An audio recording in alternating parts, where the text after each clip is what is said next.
El gato, con su andar silencioso, su mirada penetrante y su indiferencia majestuosa, es mucho más que un animal doméstico. Es símbolo viviente de una realidad psíquica profunda que rara vez nos atrevemos a confrontar.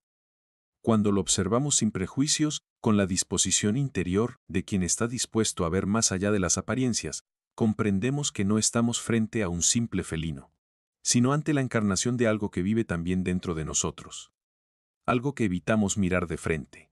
Algo que nos incomoda porque nos revela partes olvidadas de lo que somos. Me refiero a eso que en nuestra alma se llama sombra. La sombra no es el mal, no es el pecado ni la oscuridad en sentido moral. Es simplemente aquello que hemos excluido de nuestra conciencia. Son nuestras emociones no reconocidas, nuestros impulsos negados, nuestras ideas reprimidas, nuestros talentos no expresados, todo lo que en algún momento decidimos no aceptar como parte de nuestro yo. Pero el alma no olvida lo que el ego rechaza. Y así, esa energía se va acumulando en la oscuridad interior, esperando un momento, un símbolo, una imagen para recordarnos que no hemos sido del todo sinceros con nosotros mismos. El gato es ese símbolo, se deja controlar, no viene cuando se le llama, a menos que él lo decida. Se acerca cuando lo siente, observa desde la distancia, como lo hace el inconsciente cuando no lo queremos escuchar. Sin embargo, está siempre presente, como la sombra que no nos abandona, aunque intentemos ignorarla. Por eso muchas personas experimentan una cierta incomodidad frente al gato. No porque les amenace, sino porque lo que refleja despierta algo no resuelto en su interior. El gato es todo lo contrario al animal domesticado que busca complacer. En él no hay necesidad de aprobación externa. Su presencia es independiente, segura, enigmática. Nos muestra una forma de ser que no está condicionada por la mirada del otro. Y eso es precisamente lo que muchos han reprimido. Su autonomía interior, su instinto, su libertad espiritual. A medida que nos educan para ajustarnos a las expectativas sociales, vamos alejándonos de ese núcleo salvaje que habita en nosotros. Pero el alma no olvida. Y el gato lo recuerda. En los sueños, no es extraño que aparezcan gatos como figuras que acechan, que observan o que acompañan en el silencio. Su presencia en el mundo onírico es tan elocuente como en la vida cotidiana. Representan aspectos de nuestra psique que hemos dejado en las sombras y que están buscando una vía a reintegrarse. No siempre son negativos, pero casi siempre son inquietantes porque nos confrontan con lo que no dominamos. He escuchado a muchas personas decir, mi gato me ignora, mi gato hace lo que quiere, mi gato desaparece y vuelve cuando le da la gana. Y me pregunto, ¿no será que ese comportamiento despierta una parte de nosotros que también quisiéramos vivir, pero no nos atrevemos? ¿No será que esa indiferencia no es frialdad sino libertad? Y que nos perturba porque hemos aprendido a vivir pendientes de ser aceptados y no de ser auténticos. El trabajo interior comienza cuando dejamos de proyectar sobre el mundo lo que no queremos ver en nosotros. El gato, entonces, puede ser una ayuda si lo miramos con ojos simbólicos. Puede ser un maestro que nos guía aquello que necesita ser reintegrado. Nos desafía a reconocer la sombra no como enemiga, sino como aliada. Nos enseña que no se trata de eliminarla, sino de abrazarla conscientemente, de traer a la luz lo que vive en la oscuridad, para que deje de actuar desde el inconsciente. Porque cuando no reconocemos nuestra sombra, ella encuentra la forma de manifestarse. A veces lo hace en nuestras relaciones, en la forma en que juzgamos a los demás, en los conflictos que no entendemos, en las emociones que nos desbordan sin razón aparente. La sombra no desaparece por ignorarla, al contrario se fortalece, se vuelve destino.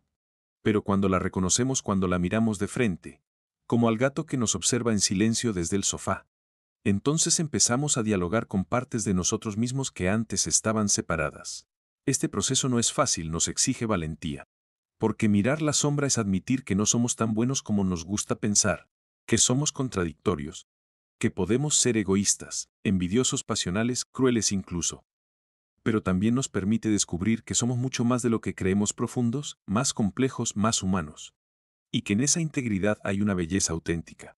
El gato nos invita a este viaje sin palabras, a este descenso simbólico a las regiones olvidadas de nuestra alma. No nos empuja, no nos explica. Solo está ahí, presente, como un espejo, como un guardián del umbral, como una parte de nosotros mismos que todavía no hemos abrazado, pero que nos está esperando pacientemente. Y al igual que el gato entra en una habitación y escoge un rincón oscuro para descansar, nuestra psique también busca espacios internos donde pueda reposar lo no dicho, lo no vivido, lo no asumido. Cuando aprendemos a habitar esos espacios sin miedo, entonces dejamos de temerle a nuestra sombra. Porque ya no es algo que amenaza desde fuera, sino algo que conocemos por dentro. No hay evolución sin integración, no hay luz verdadera sin sombra asumida. Y no hay autenticidad sin el reconocimiento honesto de todo lo que somos, incluso aquello que no mostramos. Quizás por eso, entre todos los animales, el gato nos provoca una sensación tan ambigua, porque nos habla el lenguaje olvidado del alma, y eso precisamente es lo que hace que su presencia sea tan profundamente significativa. El gato, con su naturaleza receptiva, su sensibilidad intuitiva y su constante capacidad de moverse entre mundos, se nos presenta como una imagen viva del alma femenina. Esa dimensión profunda que todo ser humano lleva en su interior, independientemente de su género. En lo más hondo de la psique existen polaridades que no corresponden simplemente al cuerpo biológico, sino que responden a estructuras arquetípicas, y una de ellas es la energía femenina interior, lo que podríamos llamar el ánima. El ánima no es una mujer concreta, ni una fantasía romántica, es una fuerza interna, una figura simbólica que habita en el inconsciente, portadora de lo misterioso, lo emocional, lo creativo, lo irracional, lo intuitivo. Es la voz que susurra cuando todo lo racional calla. Y es precisamente el gato quien, con su comportamiento enigmático y su conexión profunda con lo invisible, encarna este aspecto de nuestra alma que muchos han olvidado o reprimido. En una cultura obsesionada con la razón, la productividad, el control y la lógica, la energía femenina ha sido marginada, ridiculizada o temida. Se la ha asociado a lo caótico, lo impredecible, lo incontrolable.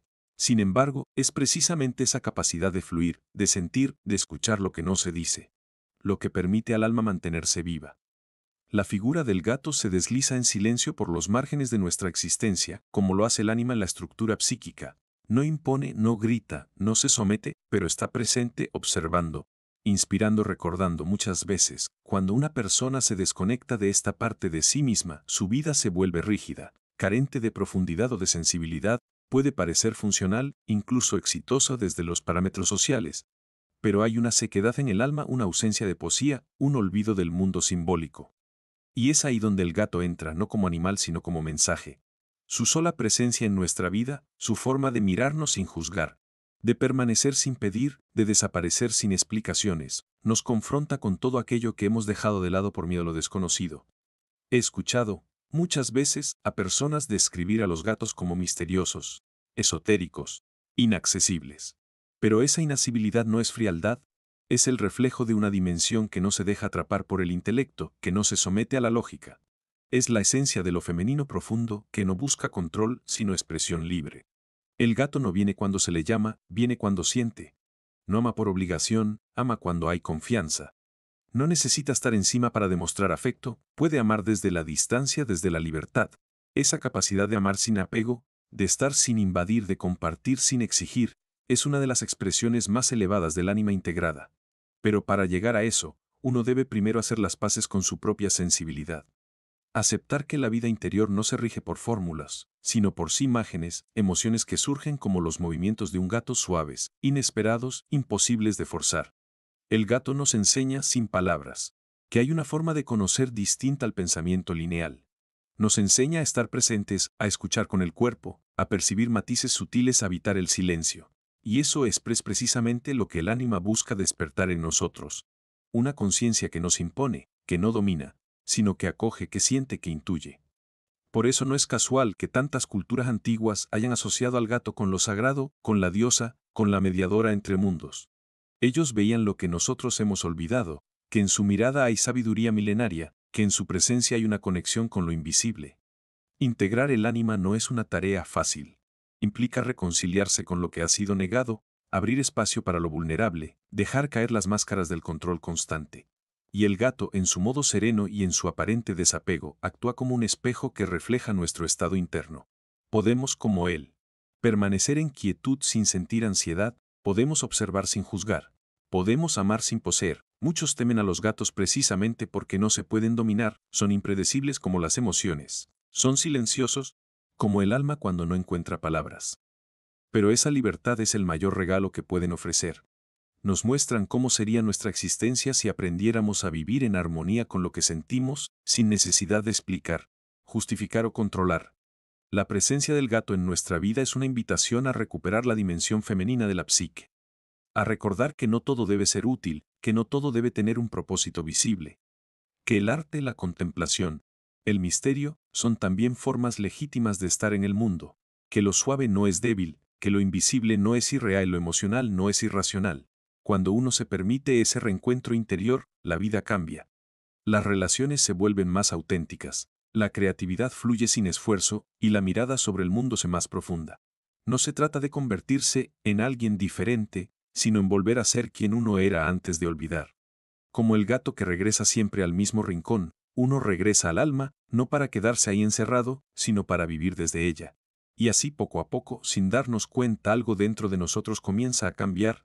La rigidez cede, el juicio se suaviza, aparece la compasión, y el silencio se convierte en un espacio fecundo, no en una amenaza. El gato no necesita hablarnos. Con su sola presencia nos recuerda que existe una forma de sabiduría más antigua que las palabras.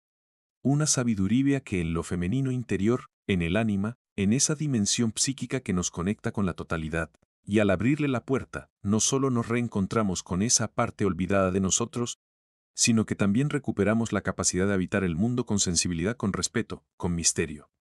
Y eso, en sí mismo, es un acto de profunda transformación. El gato no vive para servir a otro. No se adapta por obligación, ni cambia su naturaleza para encajar en un molde externo.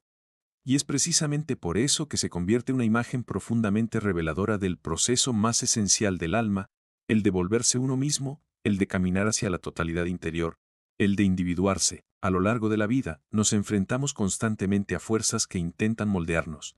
Familias, escuelas, sociedades, todas con sus expectativas, sus normas, sus definiciones de éxito, de moral, de identidad. Desde pequeños aprendemos que ciertas partes de nosotros son bienvenidas y otras, no tanto. Así, vamos construyendo un yo atado funcional, eduo-productivo, pero muchas veces desconectado de su centro vital. Y entonces algo dentro de nosotros comienza a inquietarse, como un animal que no ha sido visto. Ese algo, esa fuerza que no se deja domesticar, empieza a buscar salida, no a través de gritos ni de rebeliones obvias, sino a través de síntomas. De insatisfacciones, de una sensación sutil de que estamos viviendo una vida que no nos pertenece del todo. Es ahí donde el símbolo del gato adquiere una relevancia profunda. El gato no se pregunta si es aceptado, no pide permiso para existir, no necesita validación para ser lo que es. Vive según su propio ritmo, su propio deseo, su propio mundo interior. No se aleja del grupo rebeldía, sino por coherencia. No obedece ciegamente, no se deja domesticar. Pero tampoco se aísla por completo. Es capaz de estar contigo, de acompañarte, de brindarte su presencia, siempre y cuando tú no le exijas que deje de ser quien es. Esa actitud es en realidad una metáfora viva del proceso de individuación. Individuarse no es convertirse en un ser solitario, ni egoísta ni marginal. Es más bien el camino hacia la autenticidad profunda. Es el viaje interior que nos conduce desde la máscara que hemos mostrado hacia el rostro verdadero que hemos olvidado. Es aprender a habitarse desde adentro, a reconocer la pluralidad que hay en uno mismo, a integrar lo contradictorio, lo herido, lo instintivo y también lo espiritual. El gato nos enseña que se puede estar en el mundo sin perderse en él, que uno puede vincularse sin disolverse, amar sin sacrificarse, acompañar sin rendirse. ¿Acaso no es eso lo que anhela el alma? Ser vista, comprendida, respetada, sin tener que deformarse para complacer. En cada movimiento sereno del gato, en cada mirada silenciosa, hay una enseñanza sobre el valor de la autonomía psíquica, sobre la dignidad de existir desde la propia esencia, y sin embargo, este camino no está exento de dolor, porque individuarse implica inevitablemente pasar por la soledad, no la soledad impuesta sino la elegida, la que nace del acto de retirarse para escucharse. La permite desmontar lo aprendido para reconstruirse desde adentro. Muchas personas temen este proceso porque confunden la individuación con el aislamiento. Pero no es así. El alma que se encuentra a sí misma no se aleja por desprecio, sino que se acerca desde un lugar más real. Y cuando lo hace sus relaciones se transforman. Ya no busca encajar sino compartir. Ya no exige ser completada, sino que ofrece desde su plenitud. He visto a muchos vivir vidas ajenas, atrapados en rutinas que no han elegido, en valores que no han cuestionado, en formas de ser que les aprietan por dentro. Y siempre, detrás de esa incomodidad, hay un gato interior que no deja de moverse, un instinto de autenticidad que clama por salir, y que muchas veces aparece en los símbolos, en las decisiones inesperadas. El alma tiene su propia lógica y cuando se le escucha, comienza a guiarnos hacia la verdad interior, aunque el camino parezca incierto. El gato, en su silencio, en su independencia, en su conexión con lo invisible, es como una brújula interior. No se deja arrastrar por las multitudes. No sigue la lógica de lo social. Tiene su propio compás, y ese compás es el que debemos aprender a seguir si queremos encontrarnos con quienes realmente somos. No con quien fuimos entrenados para ser, no con quien esperan que seamos, sino con esa figura interna única, irrepetible que nos habita desde antes de que aprendiéramos palabras. Individuarse es también que dentro de uno coexisten muchas voces, que somos luz y sombra, razón y emoción, orden y caos. Que no hay una única forma de ser humano, sino un abanico vasto y dinámico de posibilidades que esperan ser reconocidas. El gato no se contradice al ser juguetón por la mañana y distante por la tarde, simplemente se permite ser. No pide coherencia lineal, pide libertad para expresar lo que está vivo en cada instante. Esa fluidez, ese permiso interior, es algo que muchos han perdido en el camino hacia la adultez, pero el alma nunca lo olvida, y tarde o temprano, si uno escucha con atención, empieza a percibir la necesidad de regresar, no al pasado, no a la infancia, sino al centro. A esa voz callada que susurra algo más, hay algo tuyo que aún no has vivido. Y sí, ese regreso implica desmontar máscaras, decepcionar expectativas, enfrentar miedos. Pero también abre la puerta a una alegría distinta, más es profunda. Una alegría que no depende de nada externo. Como el gato que ronronea solo por estar en su rincón favorito, uno empieza a encontrar placer en lo símplico, en lo que resuena con el alma. Por eso el gato no solo es un animal, es un espejo, un guía simbólico. Una imagen arquetípica de lo que significa ser uno mismo en un mundo que constantemente nos pide ser otros. Y cuando somos capaces de ver eso, cuando dejamos de imponerle nuestras proyecciones, comenzamos a comprender el mensaje silencioso que nos ha estado dando todo el tiempo. No se trata de que te adaptes a lo que te rodea. Se trata de que recuerdes quién eres y camines ese camino, aunque sea solo, aunque nadie lo entienda, aunque tome toda la vida, porque no hay mayor fidelidad que la fidelidad al alma propia.